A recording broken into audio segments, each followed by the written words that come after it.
आगे एक देव स्तुति। रचयिता पंडित दौलत राम चंद्र। प्रवचनकार पंडित अभय कुमार जी दर्शनाचार्य। देव स्तुति। राघवे ज्ञान स्वात्म साधि ध्यान बने बनेंगे बन रहे वीतराग भगवान। वीतराग विज्ञान का तीन लोक में सार। वीतराग विज्ञान का घर घर हो ये प्रसार। देखिए, ये वीतराग विज्ञान प्रवेशिका इस कक्षा का ये सैद्धांतिक सत्र है। प्रवेशिका की ये सैद्धांतिक कक्षा है। तो पहला पाठ अब अपन प्रारंभ करते हैं। देखिए, ये देव स्तुति है, पंडित प्रवर दौलत राम जी के द्वारा लिखी गई है। तो दौलत राम जी का वो स्थान है जो हिंदी साहित्य में सूर और तुलसी वगैरह का है। खैर, उससे तुलना करने का कोई प्रयोजन नहीं है। मैं तो प्रसिद्धि की बात कह रहा हूं कि जो हिंदी साहित्य पढ़ते हैं तो सूर और तुलसी वगैरह जो कवि हुए हैं उन्हें पढ़ना ही पड़ता है। वैसे ही काम कविवर दौलत राम जी ने जैन साहित्य के क्षेत्र में किया है। आध्यात्मिक भजन सैकड़ों आपके लिखे हुए हैं और ये स्तुति जो अभी अपन ने जिसका पाठ किया वो भी कविवर दौलत राम जी के द्वारा लिखी गई है। और भी विशेषताएं जो हैं इनके काव्य का जो आनंद है उसकी चर्चा अपन यथा समय बाद में करेंगे। अभी तो अपन इस स्तुति के संबंध में चर्चा करते हैं। इस स्तुति की सबसे बड़ी विशेषता ये है कि इसमें जैसे लोक में स्तुतियां की जाती हैं और ये मांग की जाती है कि मेरे दुख दूर हो जाए, दरिद्रता दूर हो जाए, ऐसा हो जाए, वैसा हो जाए, ऐसी कोई मांग इसमें लौकिक मांग करने के बजाय एक जिनेंद्र भगवान का स्वरूप क्या है ये बताया गया है। फिर हमारी क्या स्थिति है, हम भी क्यों संसार में घूम रहे हैं ये बताया गया है। और अब महान पुण्य के उदय से जिनेंद्र भगवान का संयोग हमें मिला, उनके दर्शन मिले, तो अब हम क्या चाहते हैं ये बताया गया है। अति संक्षेप में कहा जाए, जब आप इसको पढ़ा रहे हैं तो आप ये 3 बिंदु अपने बोर्ड पर लिख सकते हैं कि इस स्तुति को 3 खंडों में विभाजित किया जा सकता है।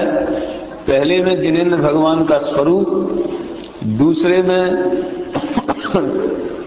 हम संसार में घूम रहे हैं अपने दुखों का वर्णन, दुखों के कारणों का वर्णन, और तीसरे में एक आत्मार्थी मुमुक्षु की अथवा ज्ञानी भक्त की क्या भावना होनी चाहिए भगवान के प्रति, क्या उसकी इच्छा समझ लो या उसका लक्ष्य क्या होना चाहिए, उसका उल्लेख किया है। एक तरह से ये कहा जाए कि ये स्तुति हमें भक्त से भगवान बनने की राह दिखाती है, तो कोई अतिशयोक्ति नहीं होगी। अपना जो नारा है भक्त नहीं भगवान बनेंगे, उसकी पूरी तरह से पूर्ति उन्होंने इसी स्तुति में की है। देखिए, सकल गे गायक तदपि निजानंद रसलीन, सो जिनेन्द्र जयवंत नित अरिरज रहस विहीन। बहुत प्रसिद्ध है ये पंक्तियां। और लोगों से अगर कहा जाए कि आप कोई भगवान की स्तुति बनाइए, भक्ति बनाइए, तो कहाँ जन्मे थे और कौन उनके माता पिता थे और कैसा उनका स्वरूप था, और समूह शरण में बैठे हैं तो जितनी स्तुतियां लौकिक दृष्टि से बनाई जाती हैं, आज भी सैकड़ों स्तुतियां हैं। सिर पे 3 छत्र शोभे हैं और 64 चमर शोभे हैं और देव आते हैं और ये है और आपका रूप बड़ा सुंदर है, समझ में आए ना। तो ऐसी बहुत ही स्थूल और साधारण बातें होती हैं। एक कवि ने पहले ही छंद में पूरे जैन शासन का रहस्य इसमें भर दिया कि हे भगवान, आप संपूर्ण गेयों के गायक हैं, उन्हें जानने वाले हैं, तो भी अपने आत्मा के अतीन्द्रिय आनंद रस में लीन रहते हैं। और इसमें जो एक सैद्धांतिक बात है, अरि रज रहस्य विहीन, इसका क्या अर्थ है? अरि रज रहस्य विहीन यानी समस्त गेयों को जानते हुए भी आत्मा में लीन रहते हो। ऐसे जिनेन्द्र भगवान नित्य प्रति जयवंत वर्ते, जो अरि रज रहस्य विहीन। तो अरि माने क्या होता है? मोहनी कर्म को अरि कहते। अरि का शब्दार्थ है शत्रु, लेकिन इस प्रसंग में हमारे शत्रु कोई बाहर नहीं है। जो हमारे मोहराग द्वेष हैं वे ही हमारे शत्रु हैं। इसलिए अरि माने मोह, कर्म की अपेक्षा कहो तो मोहनी कर्म, क्योंकि 4 घातीय कर्मों से रहित हैं, ये बताना है इसमें। हरिरज रहिस्वीन माने आप 4 घातीय कर्मों से रहित हो। तो अरि में उन्होंने मोहनी कर्म की चर्चा की, रज में ज्ञानावरण और दर्शनावरण, ये धूल है। वैसे तो गुरुदेव सभी को धूल कहते हैं, लेकिन इनको रज यानी धूल इसलिए कहा कि जैसे दर्पण में धूल लग जाए तो सामने वाला पदार्थ दिखता नहीं है, उसी तरह हमारे ज्ञान दर्पण में अगर ज्ञानावरण दर्शनावरण की धूल जितनी चढ़ी हुई है तो उसमें ये पदार्थ दिखते नहीं। और रहस्य माने अंतराय, तो इस तरह है मोहनी ज्ञानावरण दर्शनावरण और अंतराय से आप रहित हैं। दूसरे छंद में भी उन्होंने भगवान के स्वरूप का ही उल्लेख किया है। फिर भगवान आप वीतराग विज्ञानता के पूर माने जैसे नदी में पूर आता है ना, तो एक समझ ले बहुत पानी भर जाता है तो तेजी से पूर आता है, ऐसे आपके अंदर वीतराग विज्ञानता का प्रवाह उछल रहा है, ख्याल में आया ना। और मोह तिमिर को हरण सूर, मोह रूपी अंधकार को दूर करने के लिए आप सूर्य के समान हो। ऐसी सैकड़ों उपमाओं से, उत्प्रेक्षाओं से, रूपकों से भगवान की स्तुति की जाती है। जय ज्ञान अनंतानंत धार, आप अनंत ज्ञान के धारी हो। और द्रग सुख वीरज मंडित अपार, मंडित माने सुशोभित, मंडित शब्द जो है शोभा के लिए है, तो आप अनंत ज्ञान से सुशोभित हो। और द्रग माने अनंत दर्शन, अनंत सुख और अनंत वीर से सुशोभित हो। ये इसका साधारण अर्थ है। शायद प्रत्येक छंद की चर्चा पर नहीं कर सके, लेकिन किसमें क्या बिंदु है ये ध्यान देने लायक है। इसी तरह देखिए, किसी शायद कोई ये कह सकता है कि ये तो भगवान की बात हुई और हम तो भगवान की प्रतिमा के सामने खड़े हैं, तो प्रतिमा में कहाँ अनंत ज्ञान दर्शन सुख वीर्य है, ऐसा प्रश्न हो सकता है ना। इसलिए दिगंबर परंपरा में और श्वेतांबर परंपरा में दोनों में एक ग्रुप ऐसा है जो ऐसा भी मानता है कि प्रतिमा की कोई जरूरत ही नहीं, वो भगवान है ही नहीं, वो तो पत्थर है। ये तर्क दिया जाता है। एक वक्ता के व्याख्यान में मैंने ऐसे सुना था, जय परम शांत मुद्रा समेत, हे परम शांत मुद्रा वाले, कि जिसको देख करके भव्य जीव अपने दुख भूल जाएं, पशु भी आपस के बैर भाव भूल जाएं, ये है उनकी परम शांति का अर्थ। शेर और बकरी एक घाट पर पानी पीने लगे, मतलब जीवों के परिणामों में शांति आ जाती, इतनी जबरदस्त आपकी मुद्रा है। शायद इसी से प्रभावित होकर वो लिखा गया है, वो परिणामों की स्वच्छता के निमित्त जिन बिंब, दो अलग अलग हैं। एक जगह है परिणामों की स्वच्छता के प्रतीक और एक है परिणामों की स्वच्छता के निमित्त। दोनों में क्या अंतर है? जब प्रतीक शब्द बोला जाता है तो उसका अर्थ ये है कि वो भगवान के लिए ही है। ख्याल में आया ना, भगवान के अंदर में परिणाम कितने निर्मल शांत और स्वच्छ हैं, उसका प्रतीक उनकी मुद्रा है। प्रतीक माने प्रतिपादक समझ लो, वो उसको बताने वाली है। जब प्रतीक कहें तो भगवान के परिणाम और भगवान की मुद्रा, ये बात होती।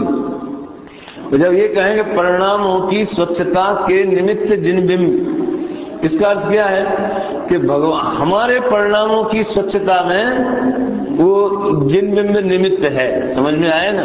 इसीलिए मैं निरखता उनमें निज प्रतिबिंब, वो हमारे परिणामों की स्वच्छता में निमित्त बन जाते हैं, तो मेरे में भी उनका प्रतिबिंब झलकने लगता है। इस टाइप से वो है। तो हे परम शांत मुद्रा समेत भगवान, आप भवि जन को निज अनुभूति हेतु भव्य जीवों को निजानुभूति अथवा आत्मानुभूति के हेतु माने निमित्त हो, कारण हो। भवि भागन वच जोगे वसाय, भव्य जीवों का भाग्य और आपका वचन योग, समझ में आए ना। उसके निमित्त से आपकी दिव्य ध्वनि खिलती है। तुम ध्वनि वह सुनी विभ्रम नसाय, आपकी ध्वनि वह माने उत्पन्न होती है, सुनी विभ्रम नसाय, जैसे सुन करके भव्य जीवों का भ्रम दूर हो जाता है। एक हिंदी की एक कहावत आपने सुनी होगी, गागर में सागर। इसका क्या अर्थ होता है? गागर होती छोटी और सागर होता है बहुत बड़ा, उससे तो समझ लो लाखों गुना बड़ा होता है? लेकिन गागर में सागर भर देना यानी थोड़े शब्दों में बहुत सारे भाव भर देना। और ये कला हिंदी कवियों में पंडित दौलत राम जी में, इसके अलावा अन्य भी भागचंद्र जी, भूदरदास जी वगैरह में सबसे ज्यादा देखी जाती है। तो इसमें गागर में सागर भरा है ना, इतने 4 लाइनों में कितना भर दिया। अब चौथे छंद में देखिए, तुम गुण चिंतत निज पर विवेक प्रगटे। ये यहां तक जब अर्थ करते हैं तो कामा फुल स्टॉप का हिसाब बदल जाता है, और जब गाते हैं तो कामा फुल स्टॉप का हिसाब काव्य के नियमों से होता है और अर्थ करते समय सिद्धांत के हिसाब से होता है। तो तुम गुण चिंतत निज पर विवेक प्रगटे, आपके गुणों का चिंतन करने से स्व और पर का विवेक माने भिन्नता ख्याल में आ जाती है। स्व कौन है और पर कौन है ये ख्याल में आ जाता है। कैसे ख्याल में आ जाता है? क्या आप अनंत ज्ञान दर्शन सुख स्वरूप हो, तो हम भी अनंत ज्ञान दर्शन सुख स्वभावी हैं, तो वो स्व हो गया। और ये शरीर और राग आदि आपका स्वरूप नहीं है, तो आप में है ही नहीं। भले शरीर का संयोग हो, फिर राग द्वेष आप में नहीं है, तो शरीर और राग आदि मेरे लिए भिन्न हो गए। इस तरह से भगवान के गुणों का चिंतन स्व पर भेद विज्ञान में कारण बनता है। तुम जग भूषण दूषण वियुक्त, आप जगत के भूषण हो, जगत की शोभा हो और दोषों से रहित हो, सब महिमा अनेक प्रकार की महिमाओं से युक्त हैं। तो सबसे बड़ी बात है विकल्पों से मुक्त। विकल्प माने राग द्वेष, कोई राग द्वेष नहीं। दुनिया में क्या हो रहा है, क्या होने वाला है, युवकों में रुचि कम हो रही है, बच्चों में रुचि कम हो रही है, उसके लिए भगवान भी एक सब गणधरों को और मुनियों को बुला के एक सम्मेलन करे। अपन लोग तो रागी द्वेषी हैं, तो अपन को ऐसे विकल्प आना स्वाभाविक है। लेकिन वीतराग देव की ये सबसे बड़ी विशेषता है कि सब कुछ जानते हैं तो भी बिल्कुल अप्रभावित रहते हैं। डॉक्टर साहब ने एक पुस्तक लिखी है, तीर्थंकर भगवान महावीर और उनका सर्वोदय तीर्थ, या शायद सत्य की खोज में ये बात है कि भगवान वो ही हो सकता है जो जाने सब कुछ लेकिन उससे प्रभावित ना हो, अप्रभावित रह के जान सके और जानकर भी अप्रभावित रह सके। तो जानना में आ गई सर्वज्ञता और अप्रभावित रहने में आ गई वीतरागता। इस तरह वीतरागी और सर्वज्ञ को उन्होंने आधुनिक शैली में बताया। तो 5वें छंद में भी वही बात आगे बढ़ रही है। भगवान का स्वरूप क्या है? आप अविरुद्ध माने आपके अंदर राग द्वेष नहीं है, शुद्ध है, निर्मल है, चैतन्य स्वरूप है, परमात्मा है, परम पावन है, अनुपम है, ये सब उनके विशेषण हैं। शुभ अशुभ विभाव अभाव कीन, शुभाशुभ विभावों का अभाव कर दिया। देखिए यहाँ आपको इतना तो बालबोध में पढ़ाया है कि पढ़ाते समय छात्रों का बौद्धिक स्तर ख्याल में रखना है। यहाँ केवल इतना ही बताना है कि भगवान ने शुभ और अशुभ यानी पुण्य पाप रूपी भावों का, विकारी भावों का अभाव कर दिया। तो पुण्य ही है और पुण्य भी आश्रव है, टोटल मंगी वहां का सब यही बता दोगे तो आगे क्या बताओ? समझ में आएगा? इसलिए हर अध्यापक को ये ध्यान रखना चाहिए कि वो जो छात्रों के पाठ्यक्रम का बौद्धिक स्तर सुनिश्चित किया है उसका उल्लंघन नहीं करें, नहीं तो पूरा प्रवचन उसी पे ही हो जाए। स्वाभाविक परिणति में अक्षीण, स्वाभाविक परिणति माने वीतरागी निर्मल पर्याय। स्वाभाविक परिणति ज्ञान दर्शन जो है, अनंत ज्ञान दर्शन बताए हैं ऊपर, ये स्वाभाविक परिणति उससे संयुक्त है, अक्षीण है, कभी भी वो कमजोर नहीं पड़ेगी, वो धारा क्षीण नहीं होगी। हे प्रभु, आप 18 दोषों से रहित हैं। अब 18 दोषों के नाम अध्यापकों को तो याद होने चाहिए। अध्यापकों के अध्यापक को होना जरूरी नहीं है, मेरे से मत पूछना, समझ में आया? लेकिन अध्यापकों को याद होना चाहिए और तब वो अपने छात्रों को याद करावे। तो आपके प्रशिक्षण निर्देशिका में वो जन्म मरण तिरखा चुदा विस्मय आरत खेद वाला जो छंद है, वो उसके आधार पर वो छंद याद कर ले। में 4 लाइनें हैं तो आपको वो याद रहेंगे। सचतुष्टयमय, अनंत चतुष्टय सहित, राजत माने शोभते, राज धातु जो है राजन, राजा, विराजिए, इसके कहते हैं आइए विराजिए। इसका क्या अर्थ होता है? विशेष रूप से सुशोभित होगी। अच्छा, इसमें महाविद्यालय के छात्र कितने हैं? हाथ तो ऊंचा करो जरा। किसी भी महाविद्यालय को, जयपुर के हो, बांसवाड़ा के, अच्छे जोर से ऊंचा करो। हाँ अच्छा, कुछ अमहाविद्यालय के भी हैं, मतलब। चलो बैठो। तो इसलिए बता रहा हूं महाविद्यालय को, इसलिए याद आया। तो उसमें सी आता ना, सब किस शब्द का क्या अर्थ होता है। मुनि गणधरादि सेवत महंत, मुनिराज गणधर इत्यादि भी महान पुरुष, मुनि और गणधर जैसे महान पुरुष भी आपकी सेवा करते हैं। अब छात्रों को इतना आप बता सकते सेवा करने का क्या अर्थ है। जैसे हमारे लिए कोई, आप लोग संस्था वाले कोई व्यक्ति करें, साहब मैं यहाँ 8 दिन रहूंगा और आपकी सेवा में रहूंगा, बताइए मुझे क्या करना है। तो मैं तो अपने लौकिक काम बताऊंगा, समझ में आए ना। कोई चीज बाजार से मंगाना होगी, कोई दवाई मंगाना होगी, कोई दूसरी चीज मंगाना होगी, वो मंगा लाऊंगा। उनको बुला लो, ये किताबें व्यवस्थित कर दो, ये कर दो, प्यास लगी जरा एक गिलास पानी ले आने। तो सेवा के कितने स्तर होते हैं। सामने वाले की आवश्यकता की पूर्ति करना, उसे लोक में सेवा कहा जाता है। ये सेवा की परिभाषा। सेवा किसे कहते हैं? जो अपने स्वामी की इच्छाएं अथवा आवश्यकताओं की पूर्ति करे, उसका नाम है सेवक। उसके लिए ही तो रखा जाता है ना, काम के लिए। अब मुनि और गणधर आदि वे वीतरागी सर्वज्ञ परमात्मा की सेवा करते हैं। इसका क्या अर्थ है? वहां ये लौकिक वाला अर्थ तो संभव है नहीं, क्योंकि भगवान को न कोई इच्छा रही, न कोई आवश्यकता रही है, इसलिए उनकी क्या सेवा करेंगे। लेकिन जो वीतराग मार्ग, रत्नत्रय मार्ग भगवान ने अपनी वाणी में बताया है, उस मार्ग पर स्वयं चलते हैं, उसका अनुभव करते हैं, यही उनकी सेवा है। समझ में आए? सेवा ये तो एक अलंकारिक भाषा है कि मुनि गणधर आदि भी सेवा करते हैं। ये सेवा का अर्थ कोई भगवान के लिए कुछ करते हुए ऐसा नहीं है, बल्कि वे उनके बताए हुए मार्ग पर चलते हैं, यही उनकी सेवा है।